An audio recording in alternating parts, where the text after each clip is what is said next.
You do not have to make every decision about every item today. You only need to make the decisions about the things that you're ready to make decisions about today. Success creates confidence.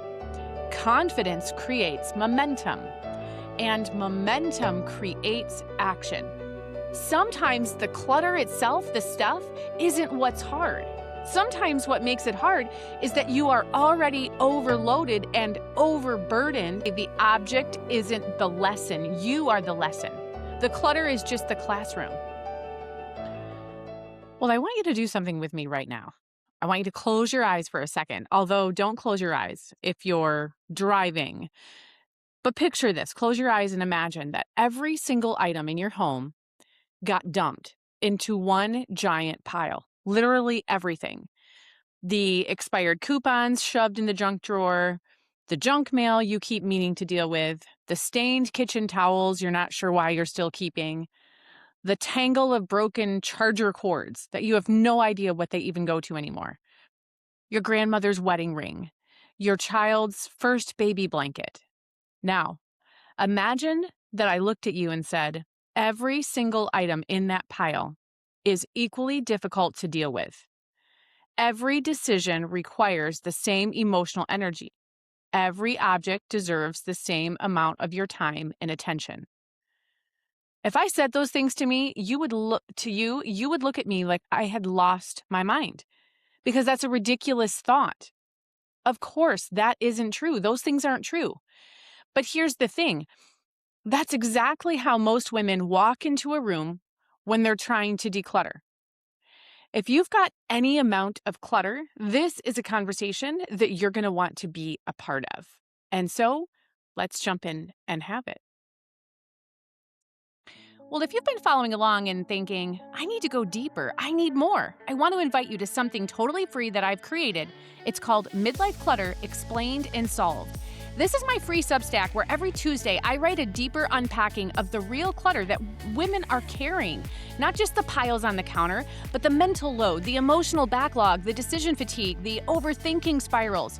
We break it down, we name it, we untangle it, and then on Fridays, I share a lighter post to help you reset your perspective before the weekend. Something that's grounding and clarifying and, of course, honest.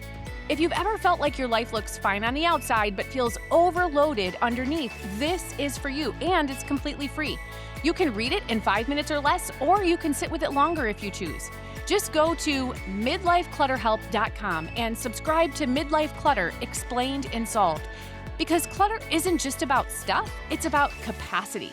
And we're going to talk about it there.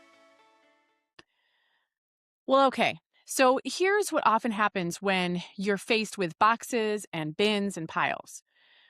Your brain makes a split-second decision that everything in the bin or in the box or in the room or in the pile is going to be hard. Everything is going to be emotional. Every item is going to require deep thought and long deliberation and probably some tears.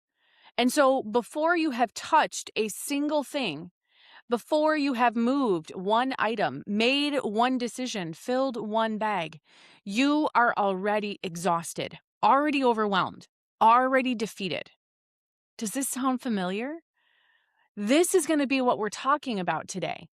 Why decluttering feels so hard, and more importantly, why forcing yourself through it the way you've been trying to do it thus far isn't working. So, if we haven't already met, hey, I am Jennifer Roskamp. I am a certified strategist and life coach and founder of the Intentional Midlife Mom and the Intentional Mom, and I am so glad that you are here.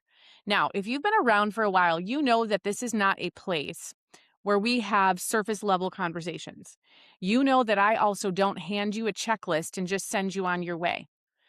When we have conversations here, we go deeper than that. And when I work with women on clutter in their homes in all kinds of ways, I go deeper than that. Because the clutter in your home is rarely, if ever, just about the stuff. And so today I'm going to be proving that to you again. So, by the end of our time here today, you're going to have a completely different way to approach clutter, one that actually creates momentum instead of burnout, one that works with your brain instead of against it, one that doesn't require you to just white knuckle your way through a room and come out the other side crying and exhausted and a complete mess, wondering why you even started in the first place. Hopefully, that sounds exciting because I know it does for me. So, the first thing that I want to address, though, is the biggest mistake that women make when they approach decluttering. Now, again, we kind of talked about this in the intro a little bit, but the problem is that we assume that every single item requires the same amount of emotional energy, the same amount of mental bandwidth. And it just doesn't. Some decisions that you have to make about what's in the pile or the box or the bin, those are actually going to be obvious decisions. You pick up something and you immediately know, yes, this is something that I need to keep, or no, this needs to go. Easy, done, on to the next thing. Some decisions need little thought. You hold the item and you think about it for a minute, and then you know that it needs to go wherever it needs to go. And some decisions, not many, but genuinely some decisions need more time. And that's why when I work with women on decluttering, I give them 3 simple categories to use when they're deciding what to do with their stuff. So, the first category is yes, right? An easy yes. Yes, keep it. This belongs here, done. The other category is obviously the opposite. It's the no, right? It's the this doesn't belong here and I know it. And I've probably known it for a long time. But this needs to go. That's the second category. The third category is the not now category. And that category essentially says, I need some more time on this one. I need some more time to decide. This is not the things that are in the not now category are things that need more thought, more deliberation, more bandwidth. And so many women, though, what they do is they treat not now, the stuff that they're not deciding about right now, up to this point, they treat a not now thing as a failure. Like if they can't make the decision right now in this second, they've somehow failed. They are avoiding and they've proven that they can't do this. But for me, the way that I teach not now, which we're going to go deep on that here, but it's not a failure. It's actually wisdom. Because the truth is, not every item deserves a forced decision. Not every item, when you go into a decluttering, little episode, right? You're going to spend a half hour working on your clutter. Not every item needs to be handled today. Sometimes not now is simply you recognizing honestly and with clarity that you don't have the emotional capacity or the mental bandwidth to process that particular item right now in this moment. And that is completely okay. That is different from how you have probably handled the hard things before. So I'm going to say it again. When you are using my 3 categories of yes, no, and not now, you do not have to make every decision about every item today. You only need to make the decisions with those 3 categories about the things that you're ready to make decisions about today. Now, know that this single reframe has unlocked more progress for women that I've worked with on clutter than almost anything else. Because the moment that you give yourself permission to have a not now category, a not now pile, a not now bin, the pressure releases enough for you to just be able to keep moving. And the best part is, you actually made a decision. Your decision is not now, but you will return. And now I'll be explaining more about the not now concept next week, Tuesday, in our conversation. But for now, know that choosing not now is actually making a decision rather than avoiding making a decision about these hard items as you have in the past. In the past, again, You've come across your item and you have said, and it has felt hard, right? You know, I don't have the ability to make this decision right now. So I'm just going to throw it back down and avoid it. That's been what you've done because it's what every woman does with the hard stuff up to this point. But what I am doing now is giving you permission to say, you know what? I recognize I don't have it in me right now. And so I'm going to set it down for now and say, not now, but I will return. That's what this category does. Okay. So once women stop believing that every decision they have to make about the stuff is going to be hard, they usually make a different mistake. They decide to prove how serious they are by starting with the hardest thing in the house. The attic, the storage room that is full of boxes from 20 years ago, the baby clothes, the bins of sentimental items that they've been dragging from house to house for a decade or longer. And I genuinely have a hard time understanding that logic. You would never tell someone who decided to start running to go ahead and sign up for a marathon on day one, right? That would be torture. That would be setting them up to fail before they even got started. Yet women do this to themselves all the time when it comes to decluttering. They go straight for the heaviest emotional weight in the house and then wonder why they're burned out before they ever get through the first box. But here's what I want you to do instead. I want you to start with the easy wins. Things like expired food in the pantry, broken items that you've been meaning to toss, duplicate kitchen gadgets, obvious trash, the junk drawer that's full of things that don't belong to anyone. Why? Why would we start here? Because success creates confidence. Confidence creates momentum, and momentum creates action. So think about building strength up in the gym, right? Nobody walks into the gym on day one and goes straight for the heaviest weight on the rack. We know that that would not end well, right? But we know that you do build strength through repetitions, through consistent, manageable repetitions over time. And then gradually, you can handle more. Decluttering works exactly the same way. Every easy win that you collect, every day that you, every bag that you fill, every shelf that you clear, every decision that you make without it costing you everything, well, that is repetition. You're building your decision making muscles. You are proving to yourself that you can do this.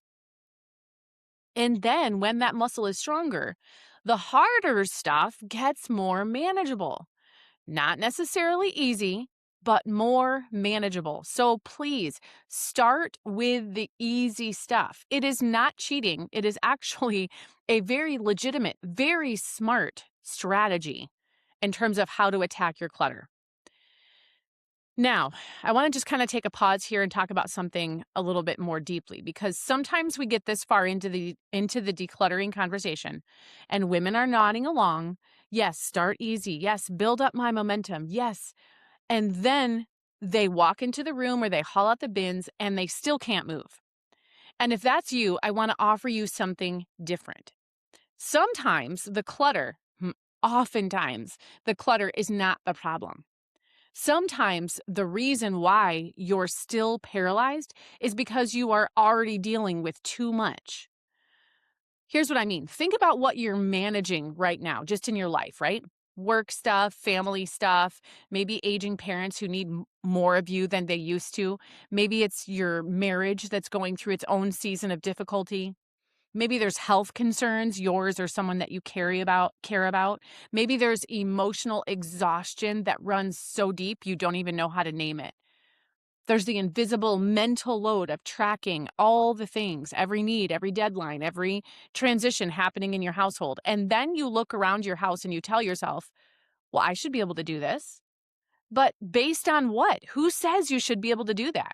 Who decided that on top of everything else that you are managing, you should also have the bandwidth to tackle your home and the energy and the focus and the follow through to do that? Well, if you've been following along and thinking, I need to go deeper, I need more, I want to invite you to something totally free that I've created. It's called Midlife Clutter Explained and Solved. This is my free Substack where every Tuesday I write a deeper unpacking of the real clutter that women are carrying. Not just the piles on the counter, but the mental load, the emotional backlog, the decision fatigue, the overthinking spirals. We break it down, we name it, we untangle it, and then on Fridays, I share a lighter post to help you reset your perspective before the weekend. Something that's grounding and clarifying and, of course, honest. If you've ever felt like your life looks fine on the outside but feels overloaded underneath, this is for you, and it's completely free. You can read it in 5 minutes or less, or you can sit with it longer if you choose. Just go to midlifeclutterhelp.com and subscribe to Midlife Clutter Explained and Solved. Because clutter isn't just about stuff, it's about capacity. And we're going to talk about it there. Here's the truth bomb you probably need to hear.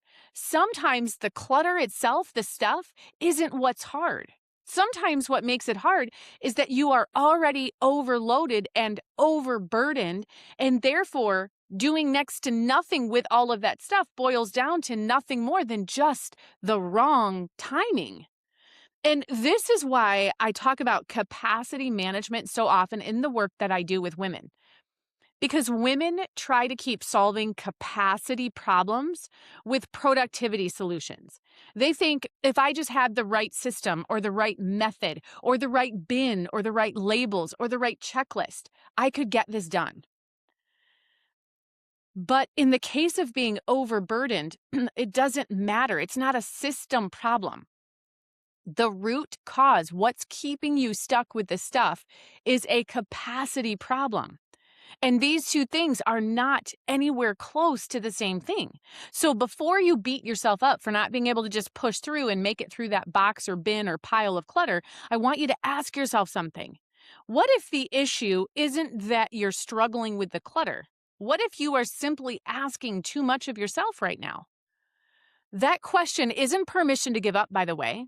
It's just permission to be honest, because when you know what you're actually dealing with, you can make a real plan. Instead of forcing yourself through something you don't have the capacity for, you can find the version of progress that actually fits your life right now.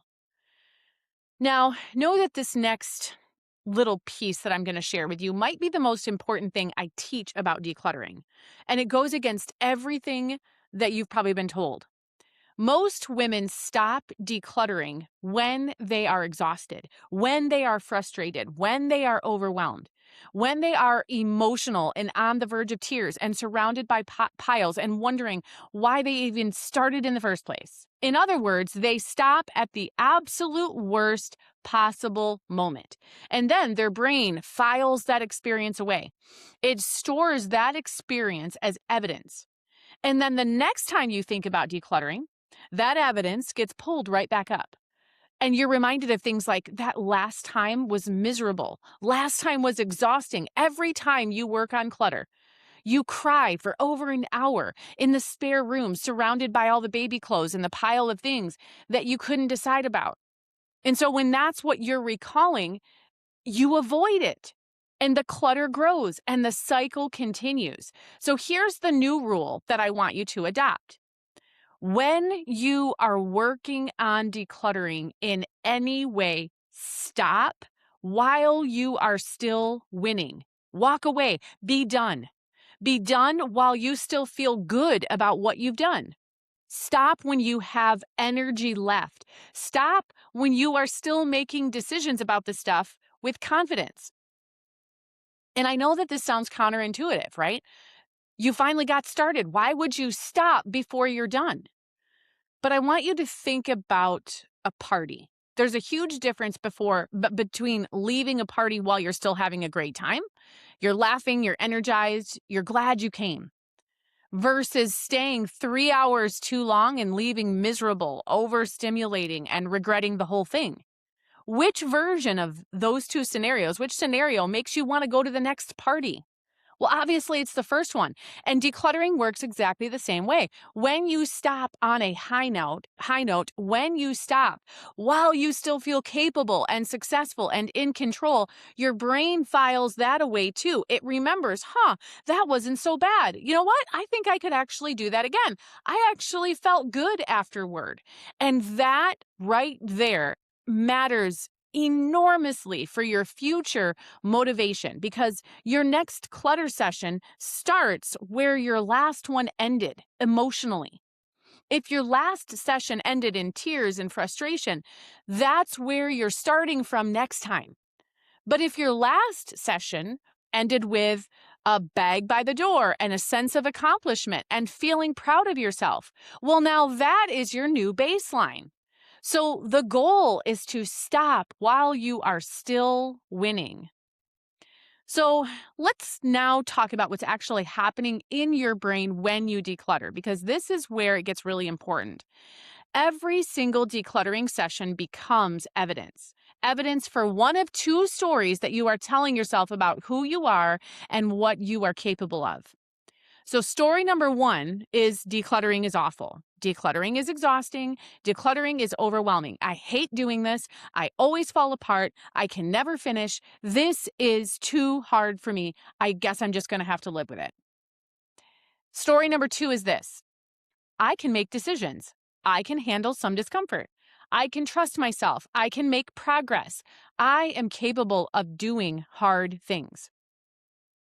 Every decluttering touch point you have is reinforcing one of those two stories. It's one or the other.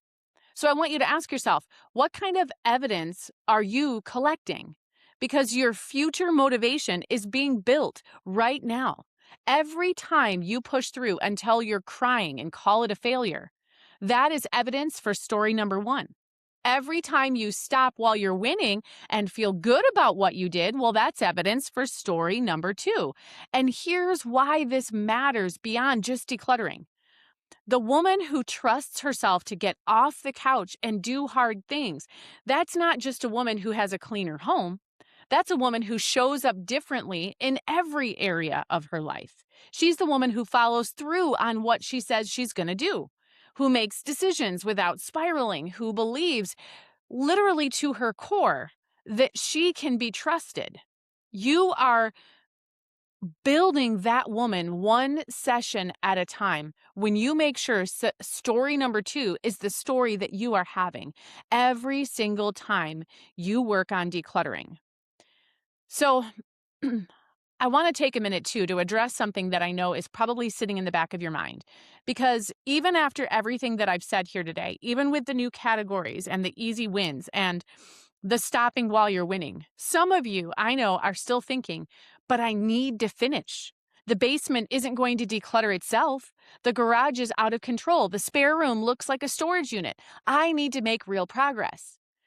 And so if you're thinking things like that, here's what I want you to hear: that thinking is exactly what's keeping you stuck. When the goal is to finish, when the goal is to complete the entire room, when the goal is to finish the entire floor, the entire house, you have set yourself up to fail before you even begin. Because no matter how much you get done in one session, it will never feel like enough. And instead of celebrating what you did accomplish, you will focus on everything that's left. And that is so discouraging. That is so demoralizing. And the next time feels even harder. So, what if we changed then the goal completely? What if success today or the next time you work on your decluttering looked like 10 decisions? What if it looked like one shelf cleared, one donation bag filled, 15 minutes of focused effort? Because progress creates momentum. Perfection creates paralysis.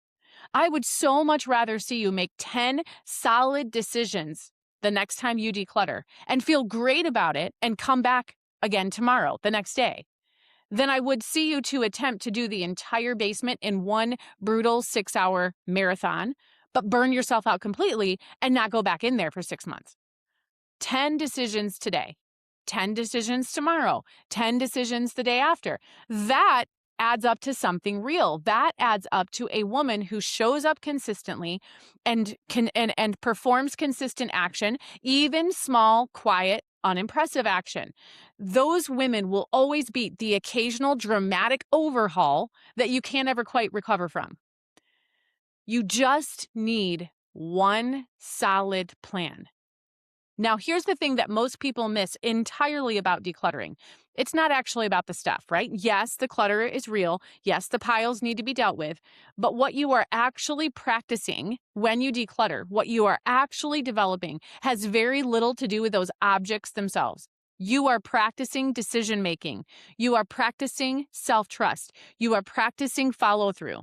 You are practicing the ability to tolerate discomfort without running from it. You are practicing respecting your own limits. The clutter is just where the practice happens. It's like the gym. It's like the road that you're logging miles on. It's the weights themselves as you're in training. Every item that you pick up and make a decision about, it's another repetition. You are strengthening a muscle. The same muscle that will help you make hard decisions in your marriage. The same muscle that will help you set a boundary without caving. The same muscle that will help you say no when you need to and yes when you need to, instead of just defaulting to whatever requires the least conflict. This is why I say the object isn't the lesson. You are the lesson. The clutter is just the classroom. So, one of the things that I come back to again and again in working with women is this idea of being in the driver's seat of your life, not in the back seat along for the ride. The driver's seat. Shout out to all of my accomplished lifestyle friends. You know exactly what we're talking about because we talk about this weekly, usually multiple times a week. But here's what I know about clutter. It will absolutely try to take the wheel if you let it. It will dictate your mood the moment you walk into a room. It will set the tone for your whole day before you've had a chance to choose how you want to feel. It will pile on guilt and shame and overwhelm onto your shoulders without asking permission. It will tell you that you are failing, that you're behind, that you should have dealt with this already, that there's something wrong with you. Clutter does not get to define anything about you. You can be the one in the driver's seat. You can be the one deciding where you start. You can decide what area you work on. You can decide how long you'll work. You decide when you're done. That's the smart way to have decluttering sessions with yourself.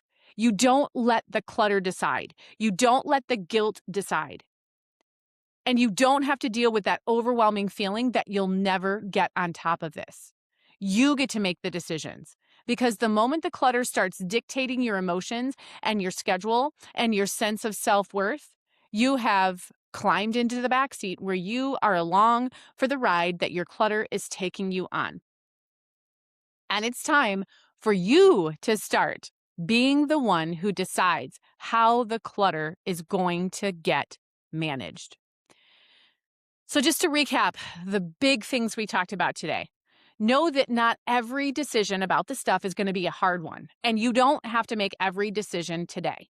Use the 3 simple decision categories. Yes, this stays. No, this doesn't stay. And the third one is that not now category where you say, again, I don't have the ability to deal with this. Make a decision about this right now, but I will return. Know that, again, that is not failure. That is not avoidance anymore. That is actually wisdom because you have decided this is not for me today. Takeaway number 2 that I want to make sure you walk away with is to start with easy wins, not the hardest thing in the house. Build your decision-making muscle through repetition before tackling the emotionally heavy items. Momentum is built on small successes. Takeaway number 3, stop while you are winning. End your decluttering sessions when you still feel capable and successful, not when you're exhausted and emotional. Your brain keeps score, and the next session is going to start where your last one ended. The 4th big takeaway is that the goal is not to finish. Consistent small action always beats the occasional dramatic overhaul. 10 decisions today, 10 decisions tomorrow. That is how real change happens. And I want to leave you with this. The goal is not to force yourself through clutter. The goal is to build enough positive experiences with clutter that you stop being afraid of it. Because when every session ends in misery, your brain learns one thing. Avoid this. Stay away from it. It's dangerous. And your nervous system cooperates by throwing up every possible barrier between you and that pile, between you and that room, between you and that storage unit. But when you start building a different kind of evidence, when you learn that you can make a few decisions, when you learn that you can stop when you feel successful or trust yourself to come back tomorrow, that's when everything changes. Suddenly, the clutter isn't controlling you anymore. You're not bracing yourself every time you walk by that room. You are not letting it define how you feel about yourself as a person, as a mother, as a woman. So you are able to finally stop white-knuckling your way through it. You stop making the clutter mean something about your worth. And little by little, decision by decision, you get back in the driver's seat because progress is always progress. And you can start again at any single moment. Now, before I let you go, I want to give you something practical to walk away with. This week, I don't want you to try to finish a room. I don't want you to try to tackle the garage or the basement or the spare room. I want you to pick one small area, set a timer, make 10 decisions, and then you stop. You stop. You will still be winning, I promise, after just 10 decisions. And that's it.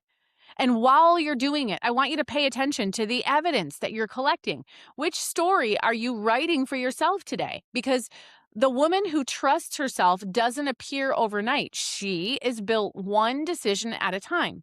And you can start building her right now. If today's episode hit home, I would love if you would share it with a friend who needs to hear it. And if you're not already following this account, make sure that you hit that button now so that you never miss an episode. We talk about clutter every single week on a Tuesday, generally on a Tuesday. You can also follow me over on Substack, where I write about midlife clutter explained and solved. Be sure to check the show notes for a link to where you can go read those free publications that I write. They go a lot deeper.